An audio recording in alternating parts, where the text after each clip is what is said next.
Olá, muito bom dia. Sextou. A paz do nosso Senhor e Salvador Jesus Cristo. Já fiz academia. Estou arrumando casa. Lavando tapetes. Mas eu vou parar um pouquinho e vou fazer uma live. Vou falar sobre a lição da escola dominical do próximo domingo. Você que frequenta a escola dominical, principalmente na Assembleia de Deus, estamos estudando o tema desse trimestre, é um tema muito bom, é a Santíssima Trindade, o Deus único revelado em três pessoas eternas. E nós estudamos sobre o mistério da Santíssima Trindade. A lição 2 foi o Deus Pai, a lição 3 foi o Pai enviou o Filho, a lição 4 foi a paternidade divina, a 5, Deus Filho, sexta lição, o Filho como Verbo de Deus, sétima, a obra do Filho, 8, a obra do Espírito Santo, 9, o Espírito Santo, o regenerador. Lição 10 foi o Espírito Santo, o capacitador, a 11, o Pai e o Espírito Santo, a 12 foi o Filho e o Espírito, e a 13, a Trindade Santa e a Igreja de Cristo. Foram lições maravilhosas, lições especiais, lições tremendas. E a leitura bíblica em classe é segundo aos Coríntios 13, 11 ao 13. Quanto ao mais, irmãos, regozijai-vos, sede perfeitos, sede consolados, sede de um mesmo parecer, vivei em paz, e o Deus de paz, de amor e de paz será convosco. Saudai-vos uns aos outros com ósculo santo, todos os santos os saudam. Os saúdam, ok? Saúdam. A graça do Senhor Jesus Cristo, e o amor de Deus e a comunhão do Espírito Santo sejam com todos nós. Vocês observem aqui, né? Já no versículo 13, de 2 aos Coríntios capítulo 13, está bem enfatizado, bem claro sobre a Santíssima Trindade. A graça do Senhor Jesus Cristo, a graça e o favor merecido, e o amor de Deus, o amor que excede todo entendimento, e a comunhão do Espírito Santo. Termina aí, nesse versículo 13, trazendo essa saudação maravilhosa, essa leitura bíblica ótima. A leitura bíblica em classe, 1 Pedro, capítulo 1, 2 e 3, eleitos segundo a presciência de Deus Pai, em santificação do Espírito. Observem aqui que o Espírito Santo nos santifica. Agora, para quê? Para a obediência e a aspersão do sangue de Jesus Cristo, graça e paz vos sejam multiplicadas. Bendito seja o Deus e Pai de nosso Senhor Jesus Cristo, que segundo a sua misericórdia nos gerou de novo para uma viva esperança pela ressurreição de Jesus Cristo dentre os mortos. Observem aqui, segundo a misericórdia de Deus. E a misericórdia de Deus renova-se cada dia, renova-se cada manhã, e a causa de nós não sermos consumidos. Aí tem as leituras diárias, leituras ótimas. Na segunda-feira, 1 Pedro, capítulo 1, versículo 2, a salvação é fruto do plano eterno do Pai, por meio de sua presciência. Nós observamos aqui que a salvação foi planejada desde a eternidade. Já estava no plano de Deus para todas as pessoas. Até que a palavra do Senhor nos diz que ele veio, Jesus veio para os que eram seus, mas os seus não o receberam, e a todos quantos o receberam, deu-lhes o poder de serem feitos filhos de Deus, a saber, os que creem no seu nome.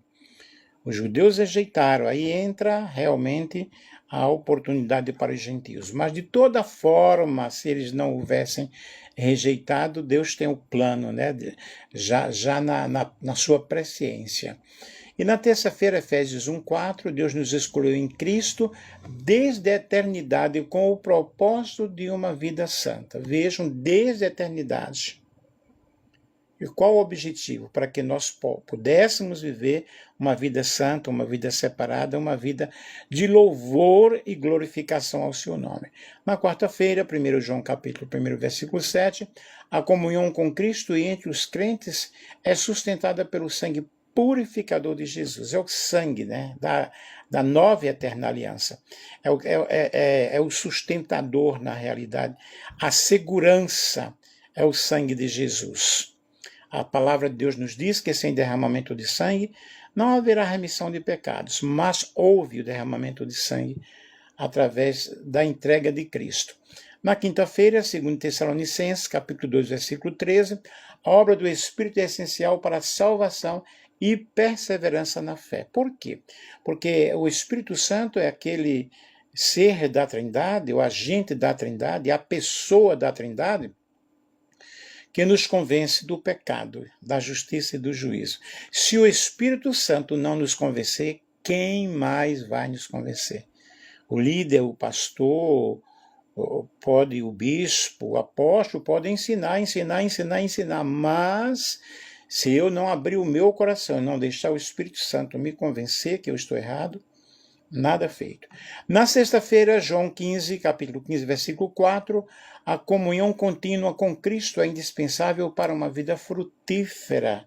Então, na quinta-feira, o que é que nós estudamos? Que nós precisamos ter esta comunhão com Cristo diariamente, para que nós possamos produzir fruto, né? Frutos que nos conduzam para a vida eterna. E no sábado, segundo aos Coríntios, capítulo 13, versículo 13, a Trindade atua em favor da igreja com graça, com amor e comunhão permanente. É algo que não falha. A Trindade está aí presente. Quando nós aceitamos a Cristo como nosso Senhor e como nosso Salvador, a Trindade está presente em nossas vidas. O texto áureo da lição, Mateus 28, 19, portanto, ide, ensinai todas as nações, batizando-as em nome do Pai, do Filho e do Espírito Santo. É a missão da igreja, a missão primordial da igreja, a missão original da igreja é justamente ir, ensinar a todos os povos, a todas as etnias, também batizá-las, né? Batizar a cada pessoa que assim necessita, e em nome do Pai, do Filho e do Espírito Santo. A verdade prática da lição fala que a redenção da igreja é uma obra conjunta da Trindade. O Pai elege, o Filho redime e o Espírito Santo santifica, sustentando a fé e a missão da igreja no mundo. Então, queridos, a redenção da igreja foi realmente algo planejado por Deus, mas é uma obra conjunta. As três pessoas trabalham em perfeita harmonia, ainda que um não é maior do que o outro, mas todos em perfeita harmonia. O Pai planejou a salvação, o Filho executou a salvação, o Espírito Santo santifica, convence o pecador. Isso nos dá uma sustentação muito forte e determina a nossa missão. A nossa missão é pregar o Evangelho. Igual eu estou aqui ensinando, né? Eu sou professor de teologia também, e nós precisamos ensinar, nós precisamos mostrar, precisamos falar para as pessoas do grande amor de Deus. Se você não ensina na igreja, não prega na igreja, faça lives, pregue. Graças a Deus pela internet, que esse veículo tão maravilhoso que Deus nos concedeu, que Deus deu sabedoria ao homem, para que hoje nós pudéssemos propagar o Evangelho, semear o Evangelho a todos os povos, a todas as nações, a todas as etnias, porque uma live, milhares e milhares de pessoas assistem. Às vezes não assistem no momento presente, porém, essas pessoas elas vão assistindo. Isso é muito importante. A lição de domingo ela tem um objetivo muito especial. Objetivos que é mostrar a atuação do Pai, como o Pai faz, como ele atua, também do Filho e do Espírito Santo no plano redentor, no plano salvífico. Também explicar que a comunhão da igreja só é possível pela ação trinitária. Se Deus, na realidade, não estiver agindo no meio da igreja, não haverá essa comunhão. E um outro objetivo é destacar que a missão da igreja é fruto do envio e capacitação da Trindade. Quem nos chama é Deus, quem nos capacita é Deus, por mais conhecimento que nós tenhamos, por mais cursos teológicos que nós tenhamos, mas se a graça de Deus, se a misericórdia de Deus, se a unção de Deus não estiver conosco, simplesmente vamos passar conhecimento, né?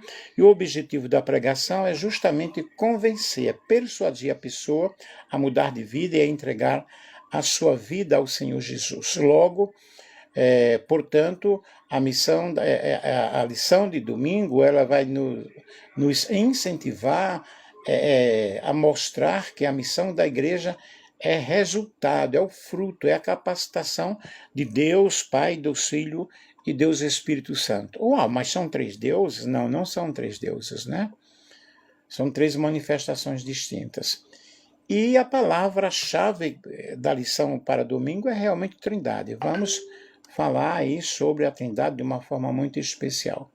Os tópicos da lição, a Trindade e o plano redentor, é o primeiro tópico, dividido em subpontos, né, subtópicos, que agora o 1, eleito segundo a presciência do Pai, o 2 é redimidos pelo sangue de Cristo, o 3 é santificados pelo Espírito Santo. O segundo tópico da lição, a igreja, a comunhão com a Trindade, vai falar o primeiro tópico, comunhão com o Pai, depois comunhão com o Filho e depois comunhão com o Espírito. O terceiro tópico da lição, a igreja enviada pela Trindade. Tópico primeiro, subtópico, primeiro, a missão dada pelo Pai, segundo, o Filho comissiona os seus discípulos e terceiro, o Espírito Santo capacita e envia. Então vejam, são tópicos maravilhosos, né, que iremos estudar para o próximo, no próximo domingo. A Trindade é realmente uma doutrina, uma das doutrinas, né? Não é a doutrina, mas é uma das doutrinas fundamentais da fé cristã, porque são várias doutrinas que nós temos a fé cristã. Explicando aqui que doutrina é uma coisa, costume é outra coisa. Doutrina é falar sobre arrependimento, sobre a fé, sobre a salvação, sobre a eclesiologia, sobre o Espírito Santo, sobre a Trindade. E costumes, cada igreja tem o seu costume, uns são bem legalistas, outros mais flexíveis, mas contanto que todos estão servindo a Deus, né? E então a Trindade é a doutrina fundamental, uma das doutrinas fundamentais da fé cristã, também a base, né? É o sustentáculo aí da existência, do foco da igreja, da missão da igreja, o que a igreja tem que fazer, o que a igreja precisa fazer. E igreja somos nós. Igreja não é casa, tá? Não é templo feito por mãos humanas. Ali é simplesmente uma construção. É uma casa de oração. Nós somos a igreja, nós somos o templo do Senhor. E ela revela a Trindade, nela revela essa economia cooperativa do Pai, do Filho, e a forma, essa harmonia da criação, a redenção, a santificação e a comunhão da igreja. A Trindade esteve presente desde o início, né? Desde o início da criação. O Espírito de Deus pairava sobre a fonte do abismo, das águas. Ali no livro de Gênesis, no princípio criou Deus os céus e a terra, e o Espírito Santo estava ali dando vida à criação. Essa lição, ela, na realidade, tem o objetivo de mostrar como a Trindade tem um sustentáculo muito forte, como a Trindade guia, como envia a igreja para o cumprimento do seu papel no mundo. Então nós precisamos compreender a missão da igreja, que é ir por todo o mundo e pregar o evangelho a toda criatura. Quando esse evangelho é pregado a todos, né, e diz que virá o fim quando o evangelho for pregado a todo mundo. E nós precisamos compreender, entender essa verdade. Tem alguém aí que já estudou a lição da escola dominical? Que gostou do assunto? Nós precisamos compreender que essa verdade, na realidade, ela nos dá um fortalecimento muito forte, nos dá um sustentáculo muito forte à nossa fé, porque nós compreendemos, né, entendemos pela fé a palavra de Deus. Bom dia, Gabriel, tudo bem? Vejamos aqui o tópico primeiro, a Trindade e o plano redentor. eleitos segundo a presciência de Deus. Deus, ele elegeu a igreja, conforme Efésios capítulo 1, versículo 4, desde a eternidade. Ele nos elegeu, ele nos chamou segundo a sua presciência. Vejam bem, aquela pessoa que está lá jogada no lamaçal do pecado, que está lá infiltrada nas coisas que não agradam a Deus, mas aquela pessoa ela tem um chamado de Deus. Deus vê aquela pessoa como alguém, na realidade, lá no futuro. O homem ele vê o presente e despreza as pessoas. Infelizmente, dentro das igrejas nós vemos muita acepção de pessoas. Isso não é legal, porque Jesus ele não fez nenhuma acepção de pessoas. E vemos muito o julgar a vida do outro. Infelizmente tem muito isso no meu evangélico. Eu sou evangélico, mas eu não posso negar isso. Mas nós vemos Deus fundando a sua igreja segundo a sua presciência. E Deus tem um plano na minha vida, tem. E esse plano ele continua desde antes do meu nascimento. Já no plano de Deus, já na presciência de Deus, ele sabia tudo o que vai acontecer conosco. Então Deus elegeu de antemão aqueles que ele soube que iriam crer e perseverar em Cristo. Romanos 8, 29. Ele já escolheu. Nós vemos que Tiro, por exemplo, ele disse, olha, eu conheço o teu nome, eu sei o teu nome. Isso houve uma profecia 50 anos antes. Tu és meu. Então, queridos, vamos deixar de julgar, vamos deixar de apontar, porque somente Deus conhece as pessoas. Eleitos segundo a presciência do Pai, né? Esse termo presciência é um termo grego, proginosko, que significa conhecer de antemão. Romanos capítulo 1, versículo 2. Ele sabe todas as coisas, ele conhece tudo antes de acontecer. Há um plano de Deus para a minha vida e para a tua vida, amém? E esse termo, presciência, ela apontou o conhecimento prévio de Deus.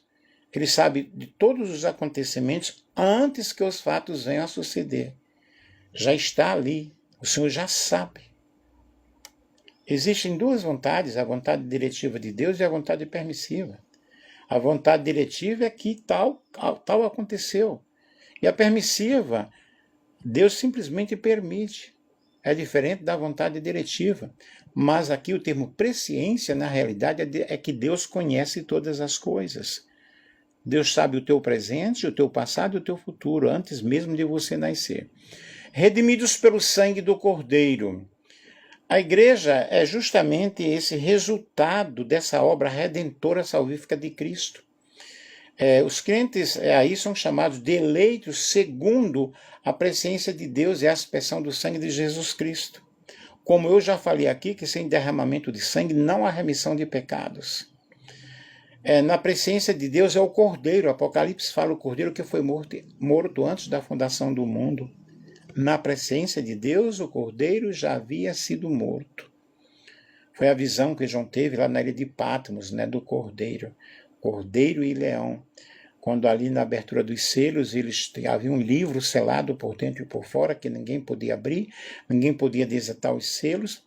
Mas João chorava muito, mas de repente alguém fala com ele, eis aí o leão da tribo de Judá, o Cordeiro de Deus que venceu, né? Para abrir os selos, para abrir o livro, para abrir os selos. Ele é o Cordeiro de Deus que tira o pecado do mundo através do seu sangue. Sem derramamento de sangue, não há remissão de pecados. E aqui nós temos, nesse enunciado, né, nesse texto aqui, nós temos a atuação do Pai que realmente nos elegeu nele, né, e do Filho que trouxe a redenção e do Espírito Santo, com o seu sangue, e o Espírito Santo que nos convence do pecado, da justiça e do juízo. A expressão do sangue remete ao ritual do Antigo Testamento. No Antigo Testamento havia os sacrifícios, né? E agora em que o sangue do sacrifício estabelecia uma aliança e a aspersão dos benefícios aos adoradores, em Êxodo capítulo 24, versículo 8, e o Velho Testamento está realmente cheio dessas narrativas mostrando como eram os sacrifícios do Antigo Testamento. Mas Cristo veio e estabeleceu por todas na nova aliança com o seu próprio sangue. Ele deu a sua vida para a remissão dos pecados. Hebreus capítulo 9, versículos 13 ao 15, ele deu a sua vida por nós. Nós somos redimidos pelo sangue do Cordeiro e redimidos pelo sangue de Cristo, e Jesus amou a igreja e se entregou à igreja voluntariamente. Efésios capítulo 5, versículo 25, Jesus amou a igreja voluntariamente e morreu no lugar dela.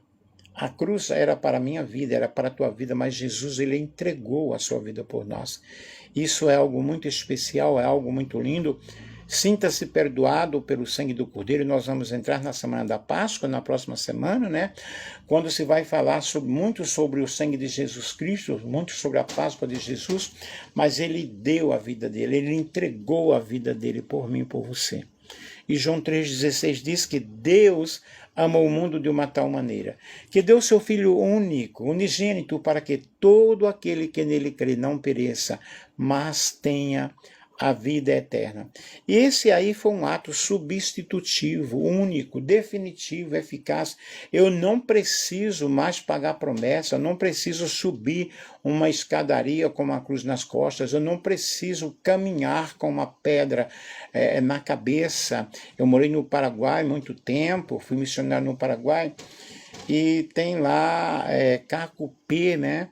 E o pessoal no dia de La Virgen de Cacupé iam de Ciudad del Este, caminhando pela ruta, com a pedra nas costas, pagando promessa. Gente, nós não precisamos mais fazer esse tipo de situação. Jesus já pagou o preço da nossa salvação. A salvação é dom de Deus, a salvação é de graça, é pela misericórdia de Deus. Esse ato substitutivo, que antes eram carneiros, eram cordeiros, né, eram ovelhas, mas agora Cristo, como o Cordeiro de Deus no altar da eternidade, ele se entregou por mim e por você. Ele deu a vida dele por nós. E aí temos o que agora? Temos a reconciliação. O homem foi reconciliado com Deus através de Jesus. O sangue de Jesus Cristo, seu Filho, nos purifica de todo o pecado, segundo aos Coríntios 5, 18, 19, e 1 João 1, 7 fala sobre esse ato substitutivo, né? Perdoador, reconciliador, e ele estava ali na cruz do Calvário reconciliando Deus, né? O homem com Deus.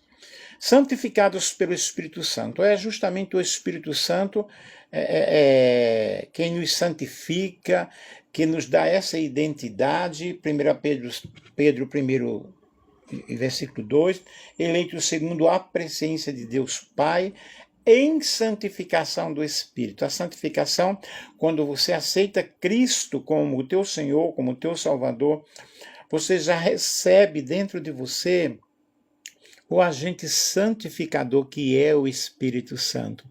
E essa santificação, ela prossegue, ela é todos os dias, vai acontecendo. Você passou pelo processo da regeneração, que aconteceu uma vez ali, que você abriu o seu coração, ouviu o chamado de Deus. Apocalipse 3:20 diz: eis que eu estou à porta e bato, se alguém abrir a porta, eu entrarei em sua casa, cearei com ele e ele comigo. A partir daquele momento você já recebeu a Trindade, você já recebeu o Espírito Santo, e agora você começa a viver em novidade de vida num processo chamado de santificação. E é o Espírito Santo, queridos, quem nos santifica. O Pai elege, o Filho redime e o Espírito Santo santifica. Santificados pelo Espírito. Estão gostando aí? Cadê os coraçõezinhos? O termo santificação, ele vem do grego agiasmos, indica separação do pecado e consagração para o serviço de Deus. E você pode perguntar: uau, mas aí você não peca? Nós pecamos todos os dias. Porém, a Bíblia diz: filhinhos, não pequeis. Porém, se alguém pecar, contudo, se alguém pecar, temos um advogado junto ao Pai, Jesus Cristo o justo. Nós não vivemos, nós não podemos viver na prática do pecado, mas nós pecamos. Nós somos pecadores. Porém, o dom gratuito de Deus é a vida eterna em Cristo Jesus. Nós somos separados para servirmos ao Senhor e consagrados ao serviço do reino. Quando eu prego, quando eu oferto, quando eu ajudo o próximo, quando eu levo uma palavra de aconselhamento, de exortação para alguém, quando eu faço uma terapia cristã com alguém, eu estou fazendo o serviço do reino, né? Quando eu estou levando a palavra de Deus para as pessoas, quando eu estou indo à casa de uma pessoa, lavando uma roupa, fazendo alguma coisa ali, aquela pessoa está enferma, está doente, ela não pode, ela não tem condições de pagar, você vai ali, você faz, você leva uma cesta básica, você está realmente no serviço do reino de Deus. E eu preciso fazer isso, nós precisamos fazer isso, porque a fé sem as obras é morta, ok, queridos? E sem a ação do Espírito Santo, a igreja vai ser simplesmente uma casa de reunião, uma casa de assembleia, uma instituição humana, porque quem convence, quem vivifica, quem purifica, quem conduz, segundo Tessalonicenses capítulo 2, versículo 13, é o Espírito Santo. Portanto, nós precisamos do Espírito Santo cada dia. Uma vez que o Espírito Santo foi derramado no dia de Pentecostes e passou a morar internamente na vida da igreja, nós dependemos do Espírito Santo. E então a síntese do tópico primeiro é que o Pai realmente elegeu, o Pai escolheu, o Filho redimiu através da propiciação do seu sangue e o Espírito santifica. Então a salvação é, na realidade, uma obra trinitária, é uma obra da Trindade. As pessoas da Trindade estão ali trabalhando para a nossa mudança. Deus se interessa por nós, se interessa por mim, se interessa por você, e Ele quer que todos nós sejamos salvos e cheguemos ao pleno conhecimento da verdade. O tópico 2, a igreja e a comunhão com a Trindade. Essa comunhão com o Pai, e Judas, capítulo 1, versículo 21, parte A, diz: conservai a vós mesmos no amor de Deus. Conservar significa realmente manter, preservar, guardar, perseverar, permanecer, continuar. João 8, 51 a 55, eu preciso permanecer ligado ao Senhor. João capítulo 15 fala sobre que eu preciso estar ligado à videira, permanecer ligado à videira verdadeira, e Cristo é a videira verdadeira, nós somos os ramos, nós somos os galhos, e precisamos estar ligados. Se eu não estou ligado ao Senhor, eu não vou produzir frutos, né? Aí eu tenho o fruto do Espírito: amor, paz, fidelidade, benignidade, mansidão, temperança, né? O domínio próprio. Aí, o fruto do Espírito Santo vai dominar a minha vida. E o amor de Deus, conforme João 3,16, ele implica em relacionamento. O amor demonstrado por Deus tornou possível nós termos essa comunhão, termos esse... relacional, comunhão, tá?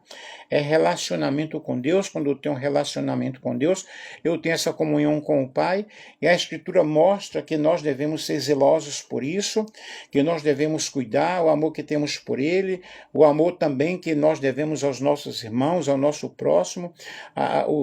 Os 10 mandamentos se resumem em 2: amar a Deus sobre todas as coisas e ao próximo como a ti mesmo. Eu preciso, na realidade, demonstrar esse amor e estar envolvido, estar em comunhão, estar nesse relacionamento com o Senhor, significa andar, caminhar segundo a sua vontade, João 14, 21, e guardar os seus mandamentos, obedecer a sua palavra, lutar para obedecer cada dia, porque é uma luta constante. Nós precisamos realmente desse amor de Deus. E nessa comunhão com o Pai, queridos, estão gostando aí, gente? Filipenses capítulo 2, versículo 12, permanecer neste amor denota essa comunhão, denota essa manifestação do temor de Deus na minha vida, esse relacionamento espiritual com outras pessoas. Eu preciso orar com outras pessoas, preciso orar por outras pessoas.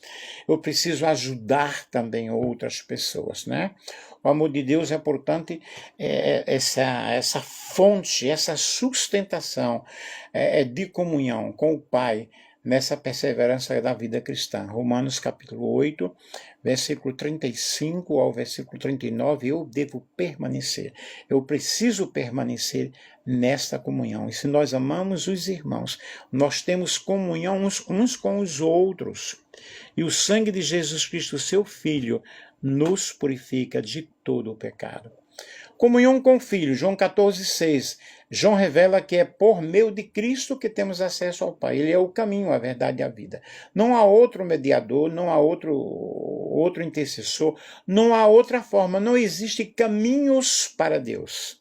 Religiões não são caminhos para Deus. O caminho para Deus é Jesus. Não adianta você bater a placa da minha igreja, Assembleia de Deus, Presbiteriana, Adventista, Congregação Cristã, é a verdadeira. Não, a verdade é Jesus. Isso aí são ramos, são galhos. Em todos eles há defeitos, ok? Mas o perfeito é Jesus. E Judas exorta os salvos a manter essa esperança gerada pela misericórdia de Deus, de nosso Senhor Jesus Cristo para a vida eterna. Judas capítulo 1, versículo 21, parte B. Essa exortação é justamente mostrando que isso foi gerado no seio de Deus, no coração de Deus. Louvado seja o nome do Senhor nosso Deus. Aí nós temos a comunhão com o Pai, temos a comunhão com o Espírito Santo, ou seja, com o Filho. A vida eterna não é apenas uma realidade futura, pois está em Cristo, hoje é requisito essencial para a dádiva. 1 João, capítulo 5, versículo 11. E é justamente impossível você possuir a vida eterna sem ter comunhão com Cristo. Eu preciso ter esse relacionamento com Cristo.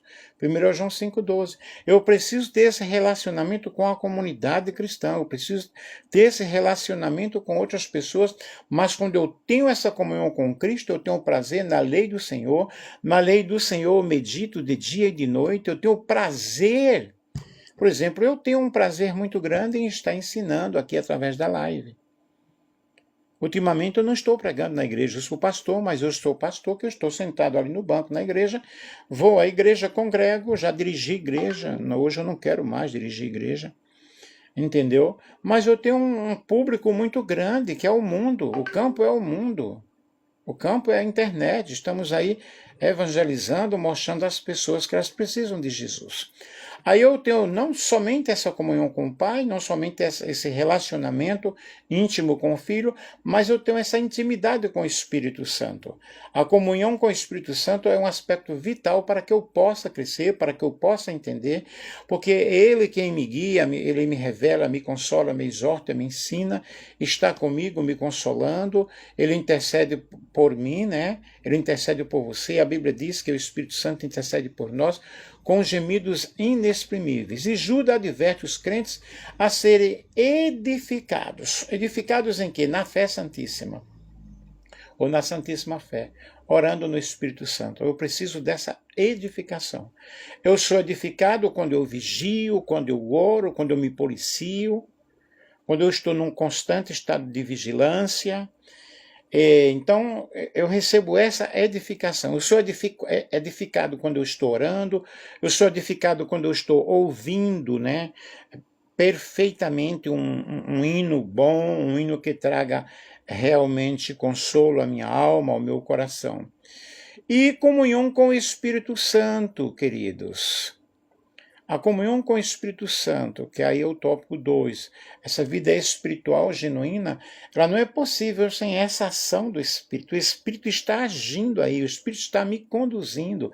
E a oração no Espírito não se resume em palavras, mas ela expressa realmente essa intimidade que eu tenho com o Senhor, essa comunhão que eu tenho com o Senhor, essa direção divina. Romanos 8, 26 e 27, eu sou guiado pelo Espírito Santo, eu vivo a vida do Espírito na minha vida, e quando eu vivo essa vida do Espírito Santo na minha vida, eu não vou satisfazer os meus desejos carnais, porque tenho muitos, né? Mas eu vou entregando-me cada dia ao Senhor, o Senhor vai me moldando, cada live que eu faço aqui me dá uma alegria, cada coraçãozinho que você envia, ou cada pessoa que eu vejo aí participando, 200, 300, 400, 800 pessoas, já cheguei até a 3.000 pessoas, E isso é muito importante. Comunhão com o Espírito é quem promove essa unidade do corpo de Cristo. O corpo de Cristo é a igreja. Nós somos a igreja do Senhor. Eu sou, você é a igreja do Senhor. O Espírito Santo é quem promove essa unidade, Efésios 4:3.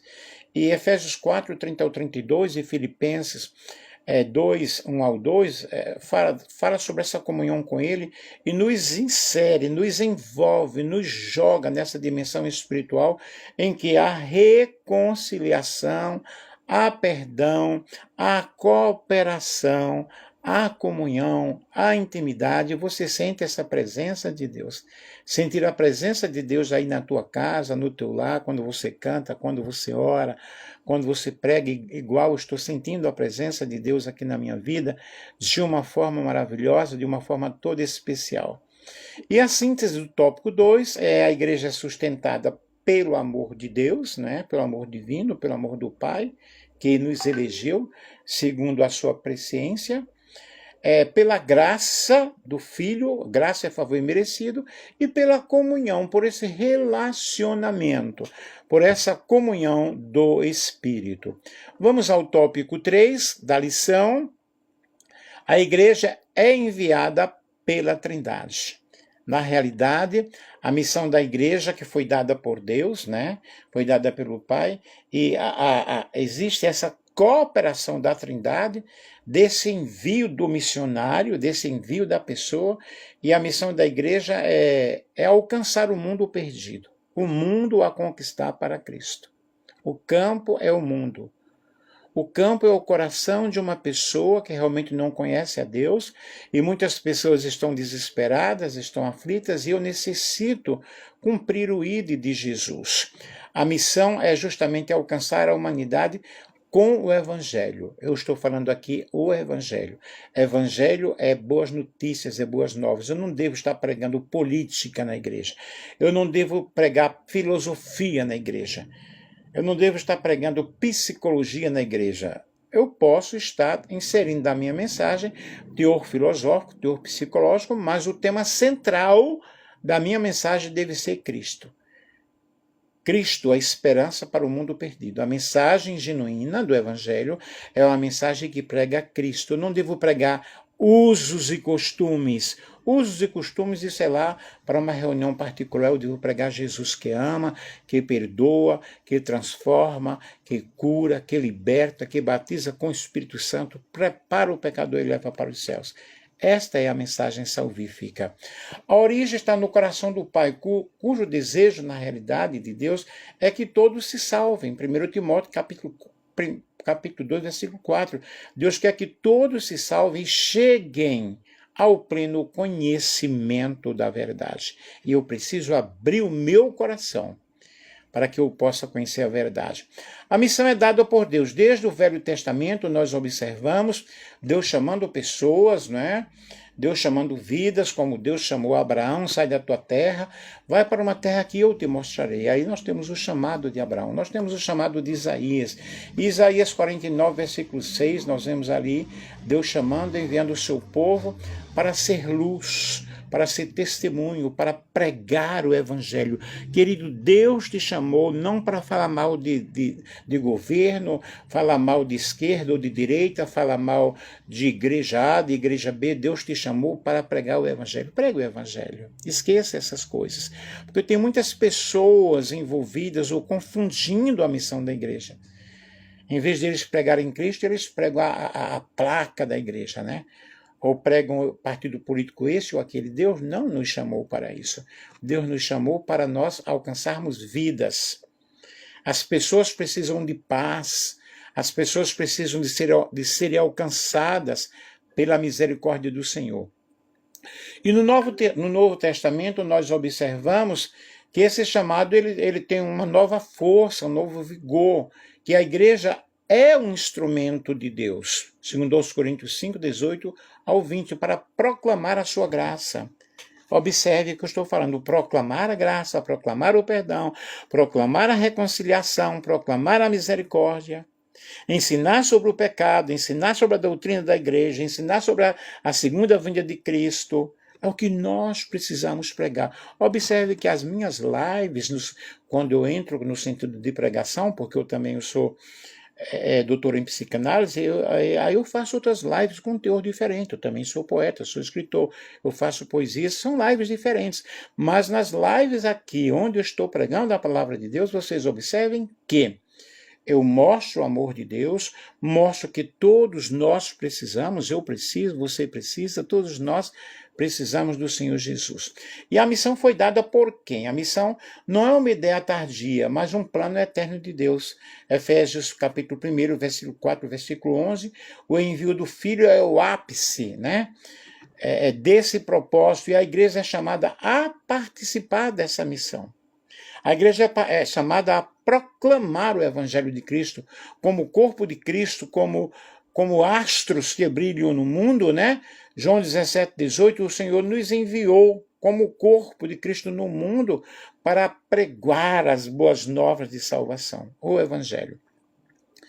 O Filho comissiona seus discípulos. O Filho é enviado pelo Pai, ele preparou um grupo seleto, ele tinha um grupo em que ele realmente escolheu pessoas, não pessoas perfeitas, porque todos eram imperfeitos.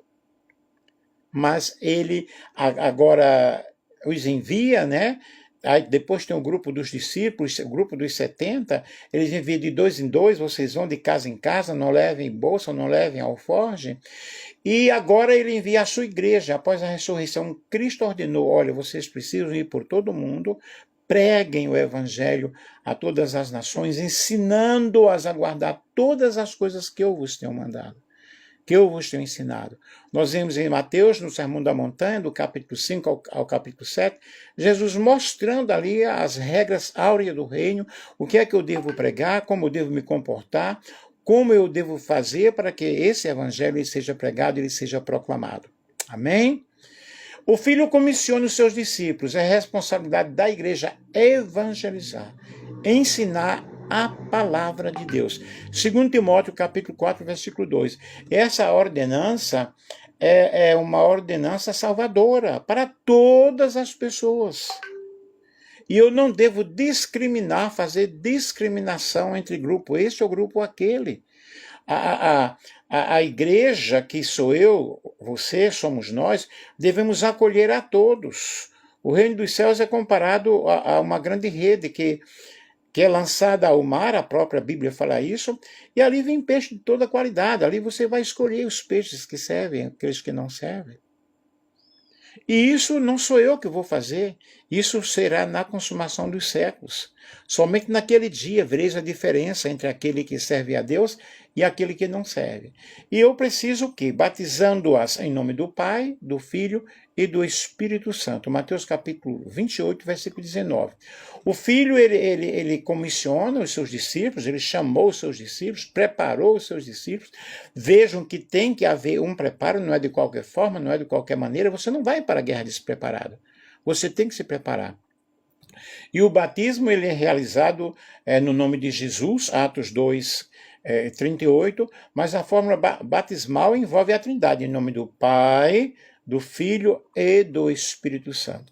Não é simplesmente uma liturgia, é algo litúrgico, mas é uma confissão pública. Quando eu me batizo, eu estou confessando publicamente a minha fé na obra da salvação, na obra trinitária, e eu vou entendendo o processo, aí eu me batizo, né? O Espírito Santo, ele capacita e envia. A missão da igreja, ela não pode ser realizada sem a capacitação do Espírito. Lucas 24, versículo 49. O poder do Espírito Santo está sobre a minha vida, está sobre a tua vida. Não é o meu anel, não é o meu diploma teológico, né, que vai me dar capacitação. Vai me ajudar muito e muito mesmo. Eu preciso, na realidade, ter uma formação teológica. Mas em Atos capítulo 1, versículo 8 diz, é ele quem dá o poder, ele quem dá a ousadia, ele quem dá o discernimento, ele quem nos dá essa autoridade, e nós vamos na autoridade do nome de quem? Na autoridade do nome de Jesus. o nome que é sobre todo o nome. O Espírito Santo, ele capacita e envia a pessoa, nós vemos isso muito em Atos dos Apóstolos, quando o Espírito Santo separa ali missionários para o serviço cristão, Atos 13:2. E ele acompanha, ele não deixa a pessoa sozinha nessa tarefa de evangelização. Eu fui missionário muito tempo, por muitos anos, hoje eu sou missionário de uma outra forma, mas as dificuldades que eu enfrentei, Deus me ajudou em todas as situações, eu não tenho o que reclamar. Passei sim por muitas situações, passei por muitas privacidades, porém Deus, ele sempre abriu portas, ele sempre me ajudou. Isso é muito lindo. E ele concede os dons espirituais para o exercício do ministério da igreja. Em 1 Coríntios capítulo 12, do versículo 4 ao 7, você vai observar aí uma lista enorme de dons espirituais. Temos os dons de Romanos, temos os dons de Efésios, temos os dons ministeriais, são vários dons, são vários talentos que Deus, ele nos concedeu para que nós pudéssemos executar na sua obra. E a síntese do tópico terceiro, que a missão da igreja é realmente obra da Trindade, o Pai envia, o Espírito Santo chama, comissiona, o Filho comissiona, chama, né? E o Espírito Santo capacita, mas nessa obra trinitária aí nós temos esse chamado de Deus, esse chamado geral, e no chamado geral todos são chamados para a salvação.